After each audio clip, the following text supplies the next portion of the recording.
श्रील प्रभुपाद की। ओम नमो भगवते वासुदेवाय।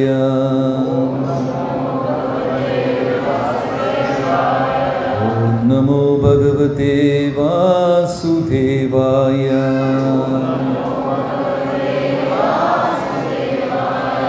नारायणं नमस्कृत्य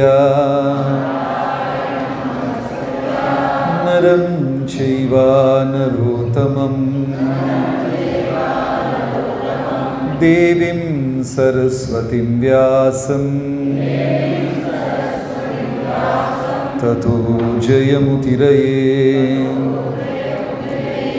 हे कृष्णा करुणा सिन्धु दीनबन्धु जगत्पते गोपेश गोपिका कान्ता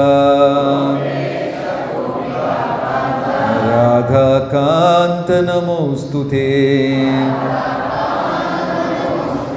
तप्त काञ्चन गौराङ्गी राधे वृन्दावनेश्वरी वृषभानुसुते देवी प्रणमामि हरिप्रिये। जय श्री कृष्ण चैतन्य प्रभु नित्यानंद श्री अद्वैत गदाधर श्रीवासदि गौरभक्तवृंदा। हरे कृष्णा कृष्ण कृष्ण हरे हरे हरे राम राम राम हरे हरे। श्री श्री राधा कृष्ण जुलान यात्रा महामहोत्सव की। श्री श्री कृष्ण बलराम की। श्रील प्रभुपाद की। हरे कृष्ण। എല്ലാവർക്കും ശ്രീ ശ്രീ കൃഷ്ണ ബലരാമ ക്ഷേത്രത്തിൽ സ്വാഗതം. എൻ്റെ വിനീതമായ പ്രണാമം. ഇന്നത്തെ പൂർണിമ ദിവസം വളരെ വിശേഷപ്പെട്ട ദിവസമാണ്. ഇന്ന് ബലരാമസ്വാമിയുടെ ജയന്തി, ഭഗവാന്റെ അവതാര ദിനം മാത്രമല്ല, ഒരു വർഷത്തിൽ 5 ദിവസം മാത്രം നിൽക്കുന്ന ശ്രീ ശ്രീ രാധാകൃഷ്ണ ഊഞ്ഞാൽ സേവയുടെ അവസാനത്തെ ദിവസമാണ്. വൃന്ദാവന ഗ്രന്ഥങ്ങൾ രാധാറാണിക്ക് ഒരു 25-26 ഗുണങ്ങൾ പറയുന്നുണ്ട്. രാധാറാണിയാണ് ലക്ഷ്മി, മഹാലക്ഷ്മിയുടെയും ഉറവിടം.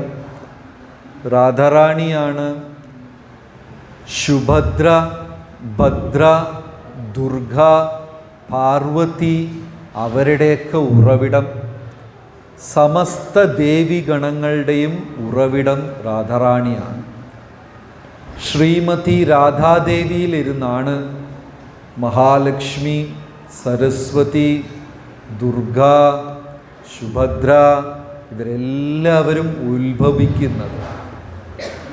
രാധാറാണി വളരെ പുരാണങ്ങളിലും വേദങ്ങളിലും ഒളിച്ചിരിക്കുകയാണ്. പ്രേമാഞ്ജന ചുരിത ഭക്തി, കണ്ണുകൾ പരിശുദ്ധമായ ഭക്തി, ഹൃദയത്തിൽ പരിശുദ്ധമായ ഭക്തിയുള്ളവർക്ക് മാത്രമേ രാധാറാണിയെ അറിയാൻ സാധിക്കുകയുള്ളൂ. അതുകൊണ്ട് പുരാതന കാലത്ത് രാധാറാണിക്ക് ക്ഷേത്രങ്ങളില്ല. രാധാറാണിക്ക് മൂലമന്ത്രം സ്പഷ്ടമായി ഇല്ല. വേദശാസ്ത്രങ്ങളിലും രാധാദേവിയെക്കുറിച്ച് പരാമർശം വളരെ വളരെ കുറവാണ്. അതുകൊണ്ട് നമുക്ക് കേരളത്തിൽ എവിടെയും രാധാകൃഷ്ണ ക്ഷേത്രങ്ങൾ കാണാൻ സാധിക്കില്ല. നാരായണ ക്ഷേത്രങ്ങൾ കാണാം, സീതാരാമ ക്ഷേത്രങ്ങൾ കാണാം, ലക്ഷ്മി നാരായണനെ കാണാം, ഉമാമഹേശ്വരനെ കാണാം. പക്ഷേ രാധാറാണിയുടെ ക്ഷേത്രങ്ങൾ കാണാൻ സാധിക്കില്ല. അത്രയ്ക്കും ഹൃദയത്തിൽ പരിശുദ്ധിയുള്ള ഒരാൾക്ക് മാത്രമേ രാധാറാണിയെക്കുറിച്ച് മനസ്സിലാക്കാൻ പറ്റൂ. അപ്പോൾ ആ 25-26 ഗുണങ്ങൾ രാധാറാണിയെക്കുറിച്ച് പറയുന്നതിൽ ഒന്ന്, രാധാറാണിക്ക് ഭയങ്കര നാണമാണ്. നാണം ഒരു വ്യക്തിക്ക് ആ വ്യക്തിയെ സംരക്ഷിക്കുന്ന വേലിയാണ്. അതും ഒരു നല്ല ഗുണമായിട്ടാണ് ഭഗവത്ഗീതയും മറ്റു പുരാണങ്ങളും പറയുന്നത്. നാണം ഒരു വ്യക്തിയുടെ അലങ്കാരമാണ്. പക്ഷേ മോഡേൺ ടൈംസ്, ആധുനിക ലോകത്ത് നമ്മളെല്ലാവരെയും ബോൾഡായിരിക്കണം, മാറി നിൽക്കരുത് എന്ന് പഠിപ്പിക്കുന്നു. നല്ലതാണ്, ബോൾഡായിരിക്കണം, മാറി നിൽക്കണം. പക്ഷേ ഞാൻ എൻ്റെ മൂല്യങ്ങളെ കളയാൻ പാടില്ല. ആരെങ്കിലും ഉണ്ടോ അവിടെ? സഹായത്തിന് നന്ദി. ബോൾഡായിരിക്കണം എന്നൊക്കെ വിചാരിച്ചിട്ട് എനിക്ക് സൃഷ്ടിയിൽ ദൈവം തന്ന മൂല്യത്തിനെ ഞാൻ കളയാൻ പാടില്ല. നമ്മൾ ഓരോരുത്തരും ഭഗവാന്റെ അംശങ്ങളാണ്. ഭഗവാന്റെ തന്നെ കുഞ്ഞു കുഞ്ഞു ഭാഗമാണ് നമ്മളെല്ലാവരും. മമൈവാംശോ ജീവലോകേ ജീവഭൂത സനാതനഃ. ഭഗവാന്റെ ചെറിയ ചെറിയ അംശമാണ് നമ്മളെല്ലാവരും. എന്നാൽ നമ്മൾ ഭഗവാനാണോ? അതെ, കുട്ടി കുട്ടി ഭഗവാന്മാരാണ് നമ്മളെല്ലാവരും. പല്ലുവേദന വരും, അസുഖം വരും, തല പൊട്ടിയ ചോര വരും, മറവി ഉണ്ടാകും, അതൊക്കെ ഉള്ള കുഞ്ഞു ഭഗവാന്മാർ. പക്ഷേ സച്ചിദാനന്ദ സ്വരൂപനായ ശ്രീകൃഷ്ണ ഭഗവാന് അത്തരം ഒന്നും ഉണ്ടാവില്ല. അപ്പം നമുക്ക് ഓരോരുത്തർക്കും വലിയ ഒരു മൂല്യമുണ്ട്. ഭഗവാൻ സൃഷ്ടിച്ചതിൽ നമുക്ക് വലിയ മൂല്യങ്ങളുണ്ട്. അതിനെ നമ്മൾ നശിപ്പിക്കരുത്. അപ്പോൾ ദൈവം സൃഷ്ടിച്ച ചില സവിശേഷതകൾ, ഗുണങ്ങൾ നമ്മളെ സംരക്ഷിക്കാനാണ്. അങ്ങനെ രാധാറാണിയുടെ 25-26 ഗുണങ്ങളിൽ ഒന്ന്, വളരെ നാണം രാധാറാണിക്കുണ്ട്. ഈ പരമസത്യത്തിൻ്റെ പകുതിയാണ്, അല്ലെങ്കിൽ ഒരു ഭാഗമാണ് രാധാറാണി. പരമസത്യം എന്ന് പറയുമ്പോൾ ശ്രീകൃഷ്ണ ഭഗവാനും രാധാറാണിയും ചേരുന്നതാണ്. അത്രയും ഉയർന്ന പരമദേവി, പരമസത്യം, ദ സുപ്രീം പേഴ്സൺ, കുറേ എന്താ പറയുക, ഭഗവാന്റെ കൂടെ എല്ലാവരുടെ മുമ്പേയും ഒരുമിച്ച് വരില്ല. വല്ലാത്ത നാണമാണ്. കൃഷ്ണൻ്റെ കൂടെ എല്ലാവരുടെ മുമ്പേ വെച്ച് കളിക്കില്ല.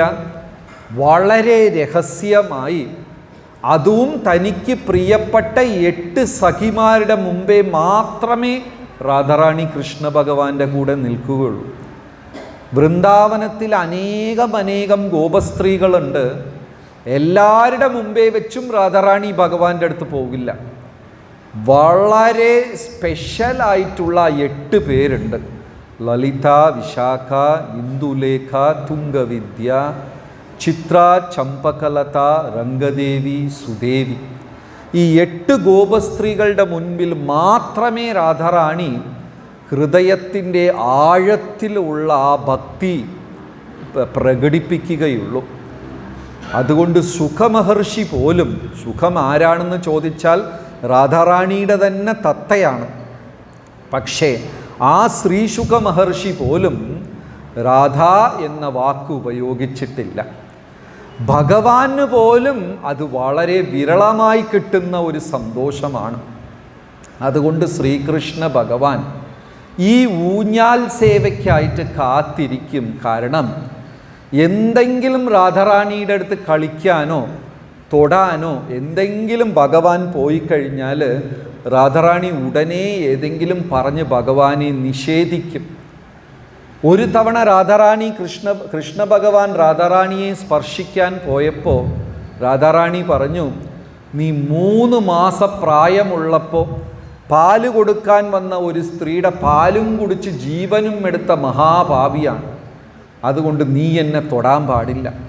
നീ 6 വയസ്സുള്ളപ്പോൾ ഒരു പശുക്കിടാവിൻ്റെ വാല് പിടിച്ച് കൊന്ന, ഗോപാലൻ ഗോവിന്ദൻ എന്നൊക്കെ പേര് വെച്ചിട്ട് പശുവിനെ കൊന്ന ഒരു മഹാപാപി, അതുകൊണ്ട് തുടരുത്, ഇങ്ങനെയൊക്കെ പറയും. അതുകൊണ്ട് ഭഗവാൻ എങ്ങനെയാണോ നാരായണൻ വസന്ത മണ്ഡപത്തിൽ ലക്ഷ്മിക്ക് വേണ്ടി വർഷത്തിൽ 10 ദിവസം കാത്തിരിക്കുന്നത്, അതേപോലെ ശ്രീകൃഷ്ണ ഭഗവാനും ഈ ഊഞ്ഞാൽ സേവയ്ക്കായി കാത്തിരിക്കും. എന്തിനാണെന്ന് വെച്ചാൽ രാധാറാണി അടുത്തിരിക്കുമ്പോൾ, ഇപ്പുറത്താ ലെഫ്റ്റിലാ റൈറ്റിലാ?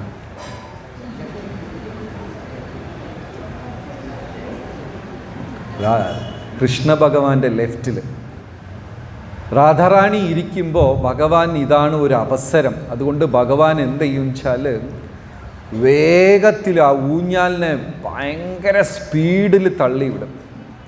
നിങ്ങൾക്കെല്ലാവർക്കും കുട്ടിക്കാലത്തിൽ ഊഞ്ഞാലിൽ കളിച്ച എക്സ്പീരിയൻസ് ഉണ്ടാകും. ഊഞ്ഞാലിൽ നിന്ന് വീണവരെത്ര പേരുണ്ട്? എല്ലാവരും വീണു.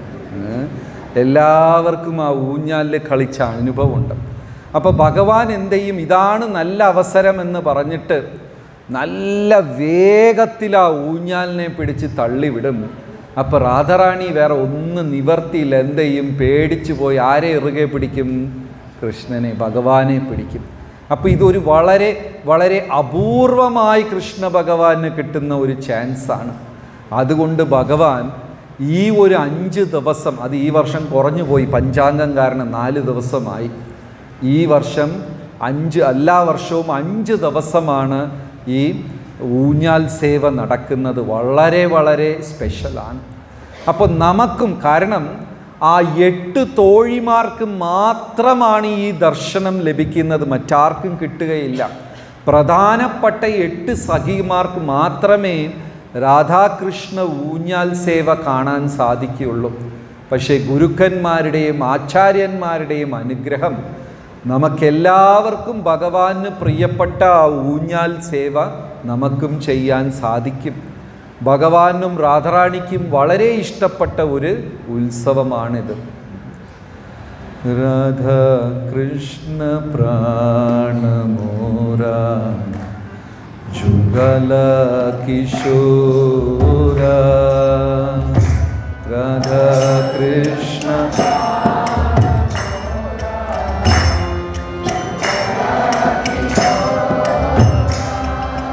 രാധാ കൃഷ്ണ പ്രാണമോര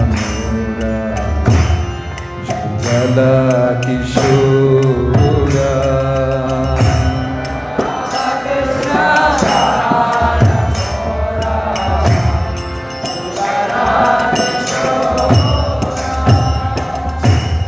जीवने मरणे गति अरनाहि मोरा,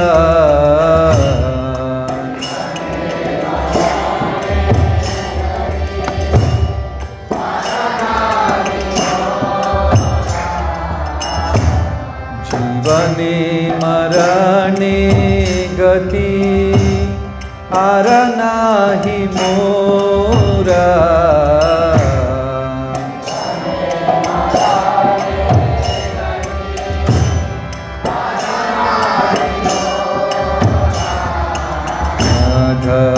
कृष्ण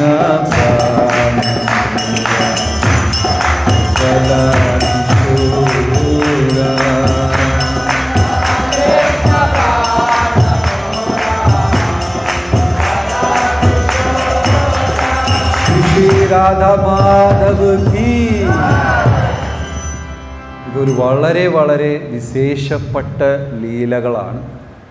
ഇത്തരം മാധുര്യ ലീലകൾ നമുക്ക് ചർച്ച ചെയ്യാനോ അതിനെക്കുറിച്ച് വിശദീകരിക്കാനോ നമ്മുടെ ആചാര്യന്മാർ പാടില്ല എന്ന് നിഷേധിച്ചിരിക്കുക. കാരണം അത് മനസ്സിലാക്കാനുള്ള പരിശുദ്ധി നമുക്ക് ഇല്ല. വ്യാസമഹർഷി, ശുകമഹർഷി ഇവരെല്ലാവരും തന്നെ അത് നിഷേധിച്ചിരിക്കുകയാണ്. പക്ഷേ എന്നാലും നമുക്ക് ഈ ലീലകളിൽ ചെറിയ ചെറിയ സേവകൾ ചെയ്ത് ഭഗവാന്റെ പ്രീതി നേടാൻ സാധിക്കും. പിന്നെ രണ്ടാമത്തത് ഇന്ന് ബലരാമ പൂർണിമ. അതായത് സാധാരണ ഭക്തിക്കും ഗൗഡീയ വൈഷ്ണവ സമ്പ്രദായത്തിലുള്ള ഭക്തിക്കും ഒരു വ്യത്യാസമുണ്ട്. നമ്മുടെ ആചാര്യന്മാർ പറയുന്നു, ഗൗഡീയ വൈഷ്ണവ സമ്പ്രദായത്തിൽ ആചാര്യന്മാർ വിശദീകരിച്ചിട്ടുള്ളതാണ് യഥാർത്ഥത്തിലൊരുള്ള ഭക്തി. മറ്റത് നമ്മൾ കാണുന്നതെല്ലാം ഒരു വികാരം നിറഞ്ഞ ഒരു ഭക്തിയാണ്. ഇവിടെ ഭഗവാൻ അതിൻ്റെ അന്തർലീനമായിട്ട് തന്നെ ഗുരു പരമ്പര, അവരുടെ ശാഖകളായിട്ട് ശുദ്ധമായ വൈഷ്ണവർ, ഈ സംഘത്തിൽ കൂടുമ്പോൾ മാത്രമേ യഥാർത്ഥ ഭക്തി എന്താണെന്ന് മനസ്സിലാക്കാൻ സാധിക്കുകയുള്ളൂ. അതുകൊണ്ട് ഭഗവാന്റെ വളരെ പ്രിയപ്പെട്ട അല്ലെങ്കിൽ വളരെ അടുത്തുള്ള മഹാഭക്തന്മാരെല്ലാം ഒരു ഗുരു ശിഷ്യ പരമ്പര സൃഷ്ടിച്ചു. ഇപ്പോൾ ബലരാം സ്വാമിയെ ആദിഗുരു എന്നാ പറയുക. ബലരാമൻ സംഘർഷണൻ, ശ്രീകൃഷ്ണ ഭഗവാൻ ആകർഷണ. ആകർഷണ എന്ന വാക്കിലിരുന്നാണ് കൃഷ്ണ എന്ന നാമം വന്നത്. സംഘർഷണനാണ് ബലരാമസ്വാമി. അതായത് എല്ലാവരെയും, എല്ലാ പ്രായക്കാരെയും, എല്ലാ വ്യത്യസ്ത രീതികളിലുള്ള എല്ലാവരെയും ഭഗവാൻ തന്നിലോട്ട് ആകർഷിക്കും. ഇപ്പം നമ്മൾ പല വ്യത്യസ്തമായ ഭക്തരെ കാണാറുണ്ട്. ഇപ്പോൾ ചില സമയം ഗുരുവായൂർ ഭാഗത്തൊക്കെ പോകുമ്പോൾ കൃഷ്ണ എന്ന് പറഞ്ഞ് കരയും, ആൾക്കാരവിടെ ഉരുളും. അത് കഴിഞ്ഞിട്ട് അപ്പുറത്ത് പോയി കോഴിയും മീനും തിന്നും, ബീഡി സിഗരറ്റ് വലിക്കും. നമ്മൾ ഒരുപാട് കാലം ഇവരെയൊക്കെ വിമർശിച്ചു കൊണ്ടിരുന്നു. പക്ഷെ പിന്നീടാണ് മനസ്സിലായത്, എന്തോ ഒരു തരം ഭക്തി അവർ പ്രകടിപ്പിക്കുന്നു, അതിനെയും ഭഗവാൻ സ്വീകരിക്കുന്നു. ഈ പ്രപഞ്ചത്തിൽ ഒരു ജീവനെയും വിമർശിക്കാനോ അല്ലെങ്കിൽ അവരിൽ കുറ്റം കണ്ടുപിടിക്കാനോ ഉള്ള അധികാരം നമുക്കാർക്കുമില്ല. അവരും ക്രമേണ ഉയർന്നു വരും. പക്ഷേ ശുദ്ധഭക്തി എന്താണ് എന്ന് പ്രഭുപാദ് സ്വാമികൾ, പ്രഭുപാദരുടെ ഗുരുവായ ഭക്തിസിദ്ധാന്ത സരസ്വതി ഠാക്കൂർ, അദ്ദേഹത്തിൻ്റെ ഗുരുവായ പിതാവായ ഭക്തിവിനോദ് ഠാക്കൂർ, ഇവരെല്ലാം അതിമനോഹരമായി പറഞ്ഞു തന്നിട്ടുണ്ട്.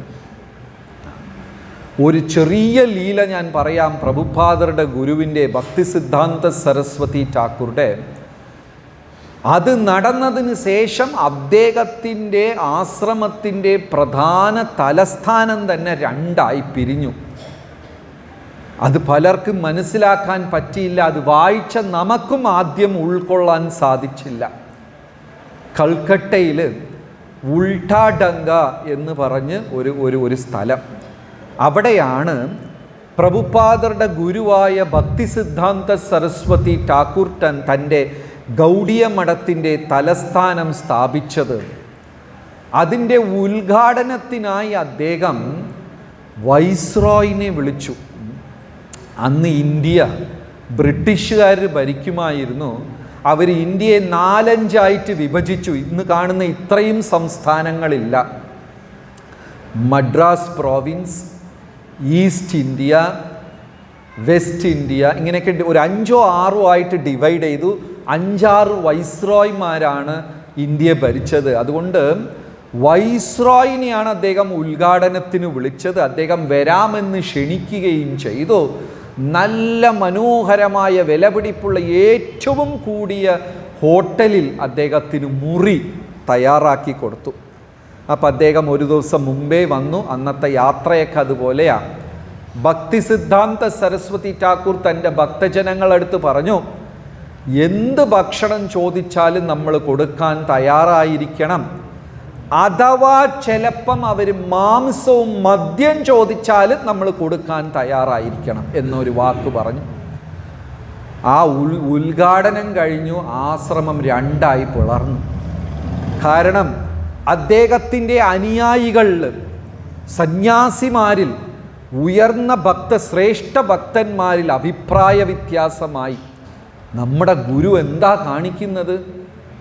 ആരോ ആയിക്കൊണ്ട് പോട്ടെ, വൈസ്രായ് മാംസം നമ്മൾ കൊടുക്കേ, മദ്യം നമ്മൾ കൊടുക്കേ, പറ്റില്ല എന്നൊരു വിഭാഗം.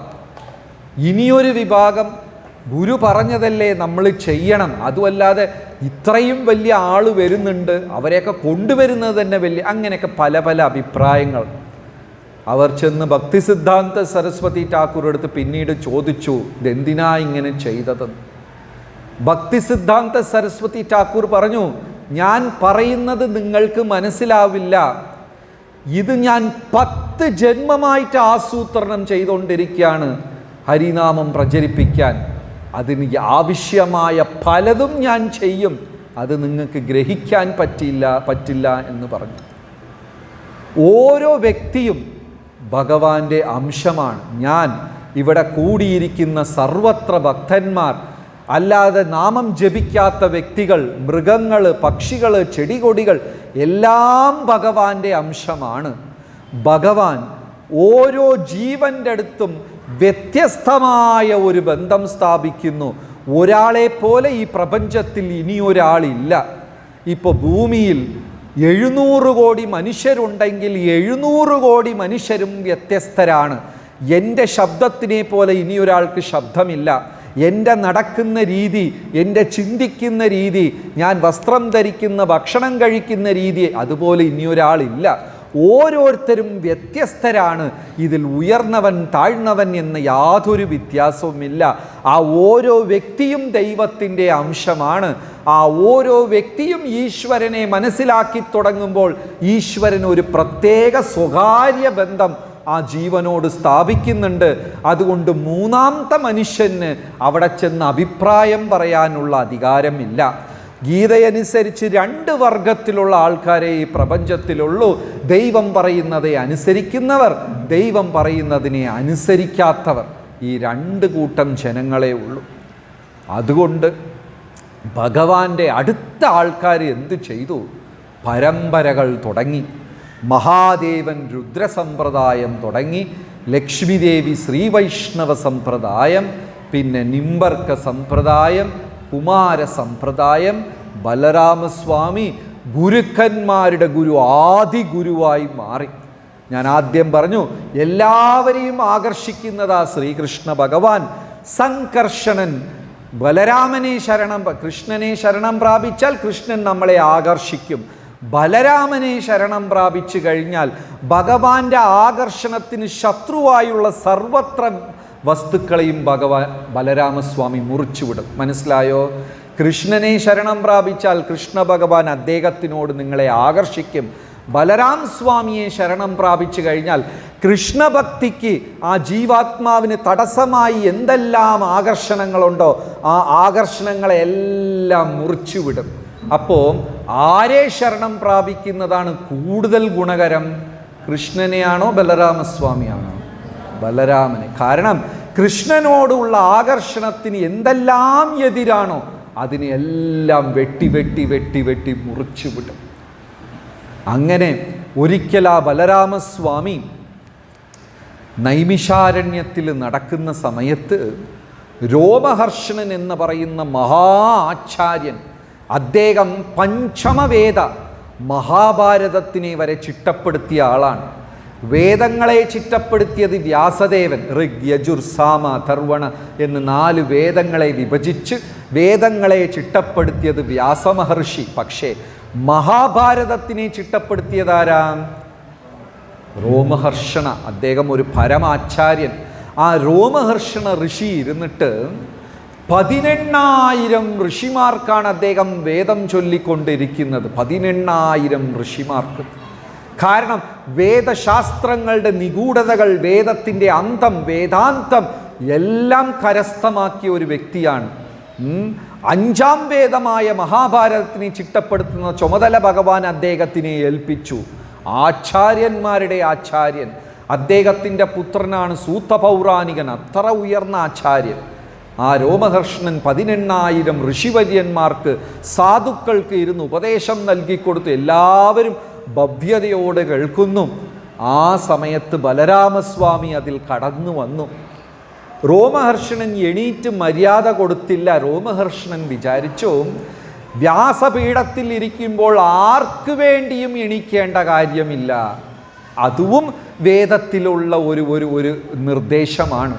വ്യാസപീഠത്തിൽ ഇരിക്കുന്ന സമയത്ത് വ്യാസൻ്റെ പ്രതിനിധിയാണ് ആ വ്യക്തി. അതുകൊണ്ട് സാധാരണ വ്യക്തികൾക്ക് അദ്ദേഹം എണീറ്റ് ബഹുമാനം തരേണ്ട കാര്യമില്ല. അപ്പം അദ്ദേഹം വിചാരിച്ചു, ബലരാമനാണെങ്കിലും ഞാൻ എണീക്കേണ്ട കാര്യമില്ലല്ലോ എന്ന് ഒരു അദ്ദേഹത്തിന് വേദത്തിൽ ഒരു ചെറിയ പിഴ പറ്റി. പക്ഷേ ബലരാമസ്വാമി എന്ത് ചെയ്തു? അപ്പം തന്നെ ഒരു പുല്ലും പറിച്ചിട്ട് അവൻ്റെ തലയ്ക്ക്, രോമഹർഷണ മഹർഷിയുടെ തലയ്ക്ക് ഒരു അടി കൊടുത്തു. അതോടെ ജീവൻ പോയി. ഉടനെ പരീക്ഷിത്ത് ആ ശിഷ്യൻ ഗുരുവിന്മാർ ഇവരെടുത്ത് ചോദിക്കുക, ബലരാമസ്വാമി എടുത്ത് അവിടെ കൂടിയിരിക്കുന്ന 18,000 ഋഷിമാർ ചോദിക്കുക, ഇത് ഇത്ര വലിയ പാപമാണോ? ജീവനെടുക്കുന്ന അത്രയ്ക്കും മഹാപാപമാണോ? അപ്പോൾ ബലരാമസ്വാമി പറഞ്ഞു, നിങ്ങൾക്കെല്ലാവർക്കും താല്പര്യമുണ്ടെങ്കിൽ ഞാൻ ആ രോമഹർഷണനെ തിരിച്ച് ജീവനോട് കൊണ്ടുവരാം. ഉടനെ 18,000 ഋഷിമാരും പറഞ്ഞു, വേണ്ട വേണ്ട, അങ്ങ് കൽപ്പിച്ചാൽ അത് സത്യമായിരിക്കും, അതിൽ എന്തെങ്കിലും അർത്ഥമുണ്ടാകും. അപ്പോൾ ബലരാമസ്വാമി പറഞ്ഞു, ഞാൻ രോമഹർഷണൻ്റെ മീതെ കാണിച്ച കാരുണ്യമാണിത്. എന്താണ്? അത്രയ്ക്കും പെർഫെക്റ്റ് ആയിട്ടുള്ള ഒരു വ്യക്തിയാ രോമഹർഷണൻ, എല്ലാ യോഗ്യതയുമുണ്ട്. പക്ഷേ ഗുരു വരുമ്പോൾ, പരമഗുരു വരുമ്പോൾ, ഭഗവാൻ വരുമ്പോൾ എണീക്കണം. അതായത് വേദത്തിൽ പല കാര്യങ്ങൾ പറഞ്ഞിട്ടുണ്ടാകും. ഒരു ഗുരുവിൻ്റെ വീക്ഷണത്തിൽ കൂടെ കാണുമ്പോൾ മാത്രമേ ശരിക്കും നമുക്ക് വേദം മനസ്സിലാക്കാൻ സാധിക്കുള്ളൂ. ഗീതയിൽ ഒരു സ്ഥലത്ത് നോക്കിക്കഴിഞ്ഞാൽ ഭഗവാൻ പറയുന്നു, ദേവഗണങ്ങളെ പൂജിക്കുക, ഞാൻ ദേവഗണങ്ങളിൽ കൂടെ നിങ്ങൾക്ക് അനുഗ്രഹം ചൊരിയുന്നു. ഇനിയൊരു സ്ഥലത്ത് പറയുന്നു, ബുദ്ധി കുറഞ്ഞവരാണ് ദേവന്മാരെ പൂജിക്കുന്നത്. അപ്പം എന്തെടുക്കും? ഇത് രണ്ടും പരസ്പര വിരുദ്ധമായ നിർദ്ദേശം. ഇങ്ങനെ ഭഗവത്ഗീതയിലെ പല കാര്യങ്ങളുണ്ട്. അതുകൊണ്ട് ശാസ്ത്രത്തിനെ, ആത്മീകതയെ ഒരു ഗുരുവിൻ്റെ വീക്ഷണത്തിൽ കൂടെ കാണണം. എന്നാൽ മാത്രമേ അതിൻ്റെ സത്യം മനസ്സിലാവുകയുള്ളൂ. അല്ലാതെ വായിച്ചു കഴിഞ്ഞാൽ, ഞാനൊരു രസകരമായ ഒരു കാര്യം പറയാം. ഭാഗവതത്തിൽ 11-ാം സ്കന്ധത്തിൽ വ്യാസമഹർഷി എഴുതിയിരിക്കുക ഒരു ശ്ലോകത്തിൽ, ഞാൻ ഭാഗവതത്തിൽ എന്തെല്ലാമോ എഴുതി, അത് എൻ്റെ വികാരമാണ്, പല പിഴകളും ഉണ്ട് എന്ന് എഴുതി. ചില ആൾക്കാർ ഭാഗവതത്തിലുള്ള 18,000 ശ്ലോകത്തിൽ 17,999 ശ്ലോകം ഉപേക്ഷിച്ചിട്ട് ഈ ശ്ലോകത്തിനെ കയറി പിടിക്കും. വ്യാസൻ പറയുന്നത് തൻ്റെ വിനയം കാരണമാണ്. ഒരു മഹാഭക്തനെ കണ്ട് നമ്മൾ അദ്ദേഹത്തിൻ്റെ അടുത്ത് ചെന്നിട്ട്, മഹോദയാഹ, മഹാരാജ, അങ്ങ് പരമഭക്തനാണ് എന്ന് പറയുമ്പോൾ ആ മഹാഭക്തൻ എന്തു പറയും? ഞാൻ ഭക്തനല്ല, ഞാൻ ദാസനാണ് എന്ന് വിനയം കൊണ്ട് പറയും. ഉടനെ നമ്മൾ ചെന്നിട്ട് അയാൾ ഭക്തനല്ല, ദാസനാണ് എന്ന് പറയോ? അത് വിനയം കൊണ്ട്.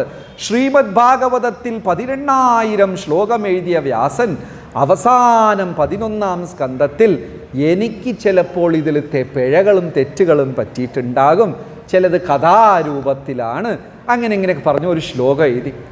പല സന്യാസികളും അതിനെ കയറി പിടിച്ചിട്ട് മുഴുവൻ ഭാഗവതത്തിനെയും നിഷേധിക്കും. അദ്ദേഹം വിനയം കൊണ്ട് പറഞ്ഞതാ ആ വരികളെല്ലാം. അവിടെ ഒരു ഫിൽറ്റർ വെച്ചു ഭഗവാൻ, ശുദ്ധര് മാത്രം വേണം. അതുകൊണ്ട് വളരെ വളരെ കർശനമായ ഒരു കാര്യമാണ് ആത്മീക ജീവിതം ഗുരുവിൻ്റെ പരമ്പരയുടെ വീക്ഷണത്തിൽ കൂടെ കാണണം. അല്ലാതെ പോയി കഴിഞ്ഞാൽ ഭക്തി ഒരു വികാരമായി മാറിത്തീരും. ശരിയത് തെറ്റത് എന്ന് നമുക്ക് തിരിച്ചറിയാൻ സാധിക്കുകയില്ല. ഒരു പരമ്പര ആചാര്യന്മാരുടെ വീക്ഷണത്തിൽ കൂടെ കാണണം. ഇപ്പോൾ നമ്മളെല്ലാ അമ്പലങ്ങളിലും പോകുന്നു, പക്ഷേ എവിടെ ഹരേ കൃഷ്ണ പ്രസ്ഥാനം അല്ലെങ്കിൽ പരമ്പരയിലാണ് ഇതിങ്ങനെയാണ്, ഗീതയിൽ ഇതുണ്ട്, ഭാഗവതത്തിൽ ഇതുണ്ട്, ഇതൊക്കെ വിശദീകരിച്ച് കൊടുക്കുന്നത്. അല്ലാതെ ഏത് സ്ഥലത്ത് വിശദീകരിച്ച് കൊടുക്കുന്നു? ഇല്ല. നമുക്ക് മനസ്സിലാക്കാൻ സാധിക്കില്ല. മഹാഭാരതം പറയുന്നു അന്നദാനം ഒരു നല്ല കാര്യമാണ്, പക്ഷെ വളരെ താഴേക്കിടയിലുള്ളതാണ്. ആശ്രയദാനം അതിനേക്കാളും നല്ലതാ, ഒരാൾക്ക് ജീവൻ കൊടുക്കും. പക്ഷേ ഭഗവത് ജ്ഞാനം, ഈശ്വരനെ കുറിച്ച് പറഞ്ഞു കൊടുക്കുന്നതാണ് ഈ പ്രപഞ്ചത്തിൽ ഏറ്റവും ഉയർന്ന ജ്ഞാനം. ഭാഗവതം പറയുന്നു അത് നമ്മൾ ചെയ്തില്ലെങ്കിൽ മൃഗസമാനം. അമ്മയല്ല, ജനനിയല്ല.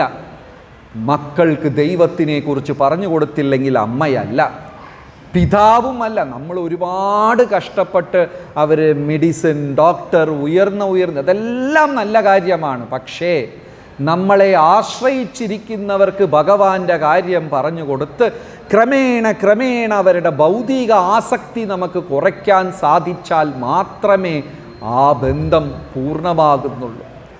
അങ്ങനെ ബലരാമസ്വാമി ആദി ഗുരുവാ. കൃഷ്ണൻ്റെ കൂടെ നിൽക്കുമെങ്കിലും മാനേജ്മെൻറ്റ് ബലരാമസ്വാമിയുടെയാണ്.